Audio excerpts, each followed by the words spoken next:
I am Janice, and I'm going to be presenting some of the things that I've learned in the course that have helped me become a better teacher and that have helped me better administer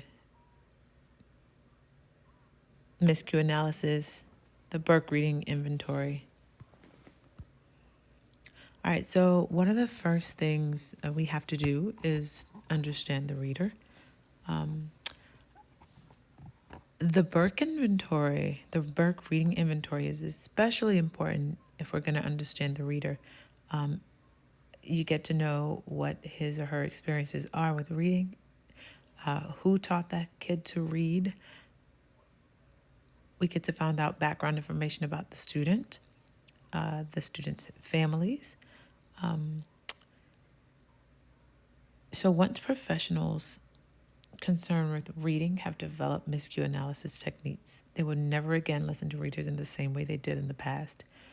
And I think that is very important because I've always thought that kids who read were going to, like if they made a mistake, then they needed to fix it right away. And that mistake, I called it a mistake. I've always been trained it's a mistake or an error. It was indicative of that student's ability, all right? So if the kid couldn't do well, for example, if they didn't do well on a reading assignment or reading aloud, then it was always, I was always taught that, that kid is not doing a good job and that kid needed remediation and all kinds of things.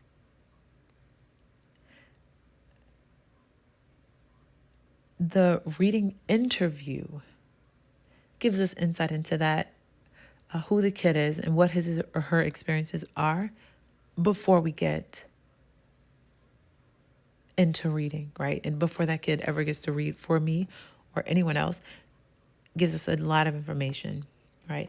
And we use that information to choose the text that is best for the student. Now, I will say that I've always thought that students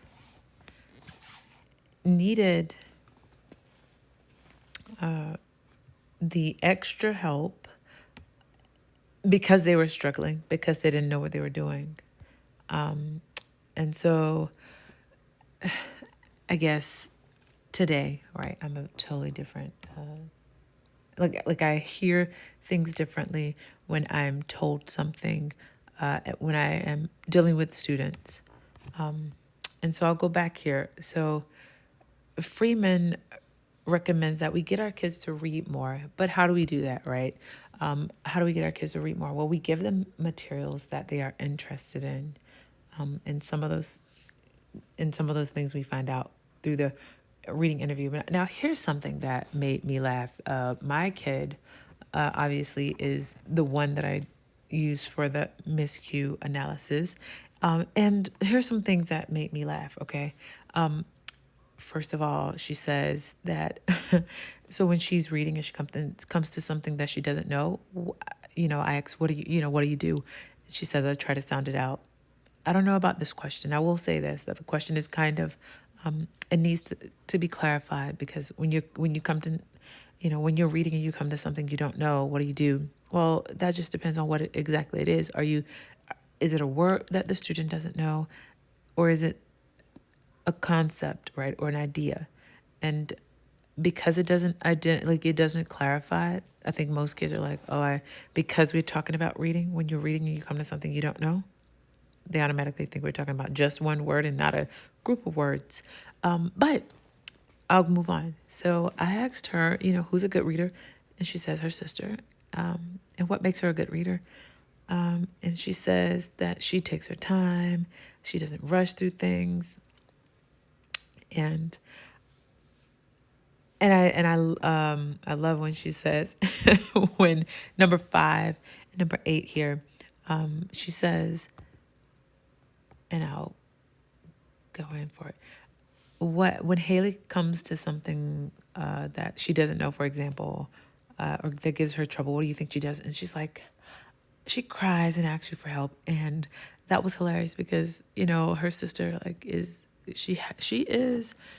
she can be like unmotivated sometimes to read. But I tell you this, I think that a lot of parents, we just kind of sit our kids down. They don't really get much of a choice, and they just have to read whatever it is we want them to read. And I've especially learned that, like, now that I need to give them choices, right? Allow them to choose sometimes, not often. But it was kind of funny, and we laughed about it. Like, when she thought it was funny that she's like, she cries and comes to you for help. Well, how did you learn to read? She says that she was sat down and forced to read.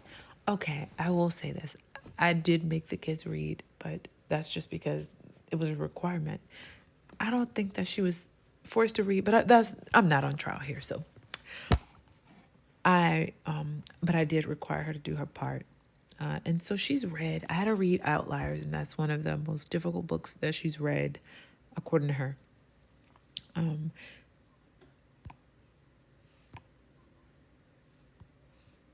All right, and so one of the things that I wanted my colleagues to do is to try to read this paragraph here and fill in the missing words, and see if it is, something that you can actually predict.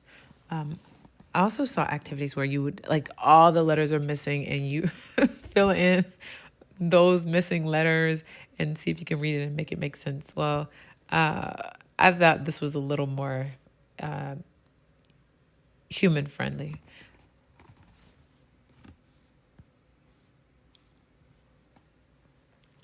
Okay, so again, I think that most of all, I learned to refer to errors as miscues. And miscues aren't even errors, right? Like, all that training that I got in my lifetime isn't even,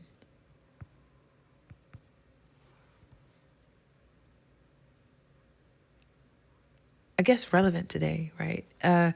We know that through this program and through so many examples, our kids read and their brains make sense of what they read.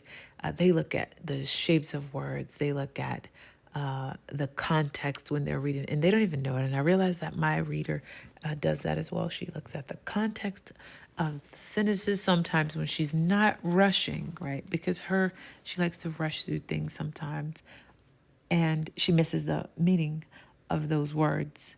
Well, that's important. So she has to slow down. And so miscues are really helpful, especially if we use them to identify areas that need improvement, right? They give us a lot of information, right? Is the child just reading and not even trying to make sense of it? Like, it doesn't, like, is it really making sense to the kid? So when the child is reading, we need the kid to be present and asking themselves questions while they're reading, right? So they, just to check their understanding, for example. And so, what can we learn by analyzing miscues? Well, I look here at the where she adds she omits words that really don't take away from the meaning. So if we look at mediated and meditated, well, did it change the meaning of the word? Yes, it did. And then during our retrospective miscue analysis, we laughed about it and actually gave her, we talked about it, and she was able to see that meditated, if you're meditating, that, she was like, okay, meditated means this. And mediated is something totally different. Well, even if you ask yourself, kiddo,